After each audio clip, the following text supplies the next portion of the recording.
Do you know what's wrong with the modern education system? It is common knowledge that our system of education is failing our children. We send our kids to school and expect them to be prepared for life in the real world.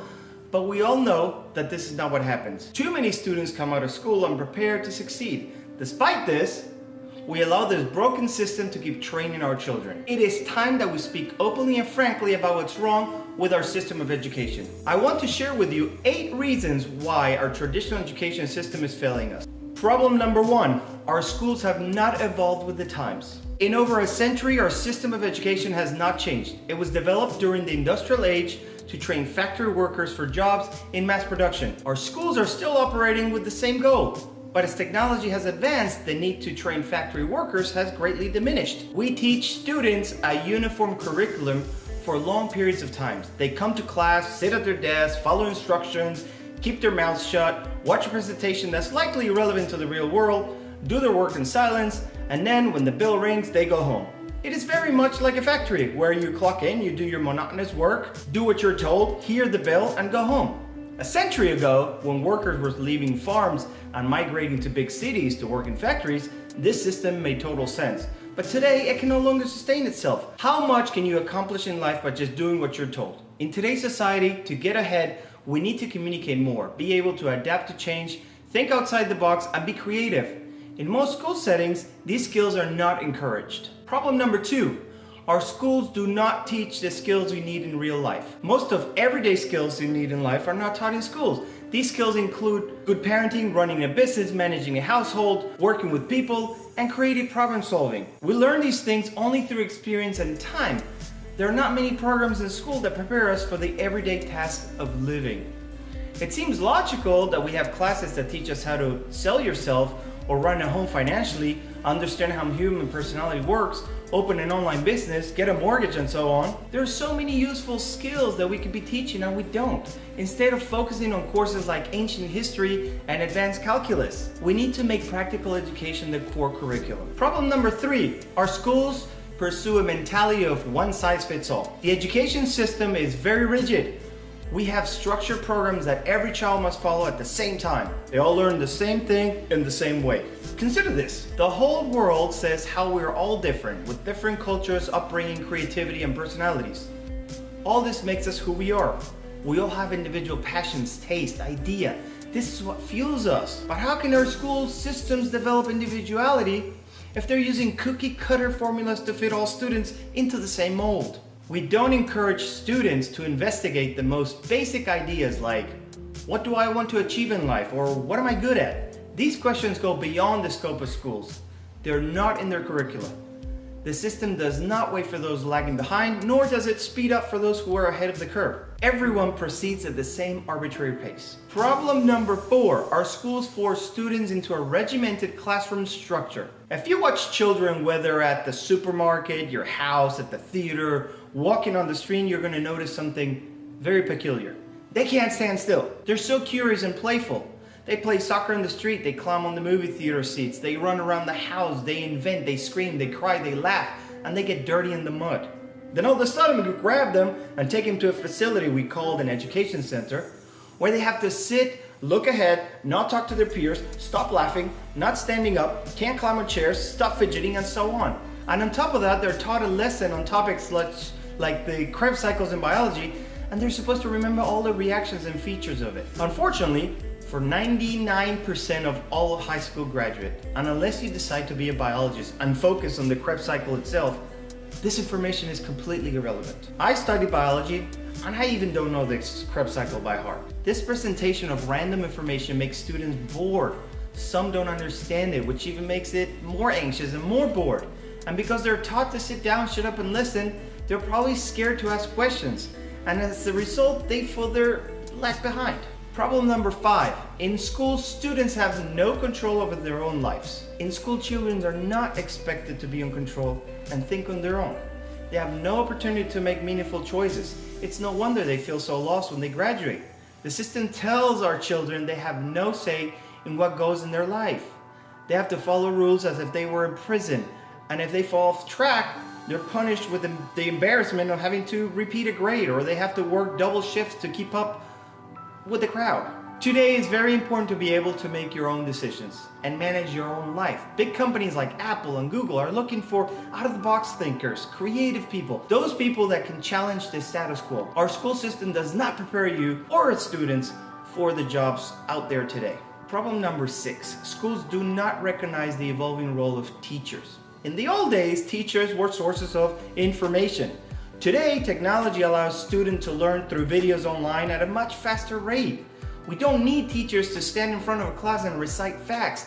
The role of a teacher today should not be knowledge-based, but should reflect his or her ability to guide students in the right direction, help them develop good thinking habits, encourage curiosity, support creativity, and have a growth-style mindset. We must also empower older students to teach younger students, like they used to in the days of the one-room schoolhouse. Teaching is one of the best learning strategies. It's also good for self-development, empathy, and building communication skills. Problem number 7, schools don't combine creativity and exercise. I know these two words, creativity and exercise, may not seem to go together. You think of creativity as being an artist painting the Mona Lisa, while exercise you might be thinking of somebody going to the gym or running a marathon. But the truth is they're both highly correlated. Exercising fuels your brain, which in turn fuels your creativity. But when facing budget problems, schools would rather cut a gym class than a boring history class with no relevance or immediate benefit. On top of that, as you move up the ladder in education from kindergarten to college, the creative classes and the ability to imagine for yourself completely disappears. At the same time, too many students become sedentary. We need to encourage children, and for that matter adults too, to exercise, play, create, and think on their own, to seek their own path of learning. Problem number 8, schools are stuck with a one style of learning. It is no rocket science to realize that everyone learns differently. Not only there are different ways to learn, but there is also different amounts of time it takes someone to learn. Some students can easily extract the main idea of a literary text, while others who struggle with this might be great at solving puzzles or logical problems. Our education system does not accept such variances. If you're slow, you'll be left behind, and you even may be tagged as a person with a learning disability. But if you learn too quickly, you might be bored or kicked out of class because you become a disruptive person. In such a system, the only winning formula is to be average. And we need students who are better than average. So those are my 8 reasons why our school is failing us. I am sure you could add a few more. Our system of education needs to be redesigned. Most education today relies on memory and repetition, and then tests with standardized system in which you either pass or fail. In biology class, for example, you might be able to memorize the 206 adult bone structures, but guess what?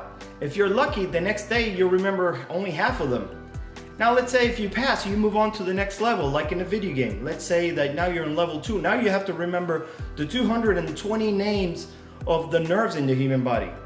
But if you fail to remember the 206 bones in your anatomy class, you might fail the class, and perhaps you might even decide that medicine's not for you. Remembering a list of things is not a natural task for humans. Yes, you need to know the bones if you're a doctor, but is it really determining factor to know if you will remember all of them or not?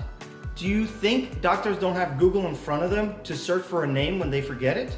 As long as students understand how the system works and the general concept, why are we testing memorized facts? Who cares when the Magna Carta was signed? Other than playing Jeopardy to win $1 million, I don't know how that can benefit you. It's a pointless way of learning. We have to look at the big picture. Why do you think online learning is growing at a tremendous rate? I truly believe traditional universities are in decline. It is true that we need certain skills to be learned at university. Of course, you don't want somebody operating on somebody's brain without proper training and certification. But students who go to medical school want to go there. They have made that choice. The internet and the new digital world have given us and our children all the educational tools we need at our fingertips. We can find and look for information about any topic we please. The school system is fearful of losing control, and instead of embracing progress and trying to adopt more modern approaches, it dismisses them completely. This is not surprising. Education is actually a business.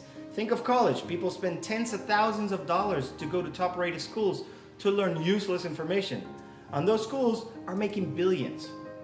I've had many goals in my life. I used to want to win the Nobel Prize. And perhaps I still do, but I'm not really pursuing that dream anymore. But I've always had another goal. which is to change our education system. I truly believe that the education system throughout the world, including the United States, are obsolete and even barbaric. They're so old that they've lost touch with the demands of the real world. Perhaps wanting to change the education system is a huge goal, and perhaps it's something that I can't achieve on my own or in my lifetime. But if I can at least put a little dent in the system or spark some enthusiasm in people to look at the system in a different way and learn in a new way, then I can die knowing that I have achieved something in this world. I believe most people want to learn. I'm a parent, and you may be a parent too, and I'm sure you know how inquisitive children are and how much they want to learn. They're filled with questions of why and how. Learning is an innate mechanism we all have developed. The problem is too many people don't understand how to learn.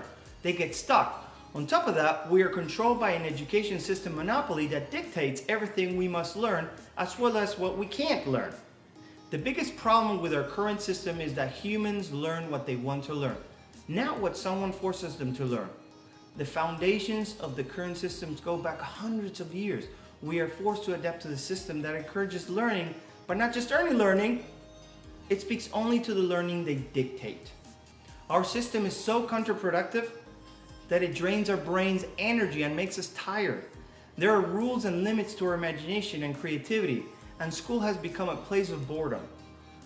What we really need is a system of personalized education, just like you see personalized medicine or personalized diet and exercise routines. In order for the educational system to be effective, we need to adapt in it the same way. It must address the needs and capabilities of each individual student. There is a saying that you may have heard: the more you learn, the more you earn. Although this is not completely straightforward cause and effect, there's some truth to it. Obviously, while having a college education can get you a better job in certain industries, the truth about learning is that the more you learn, the more connection your brain makes to help you solve life's problems. It helps you increase those creative outputs.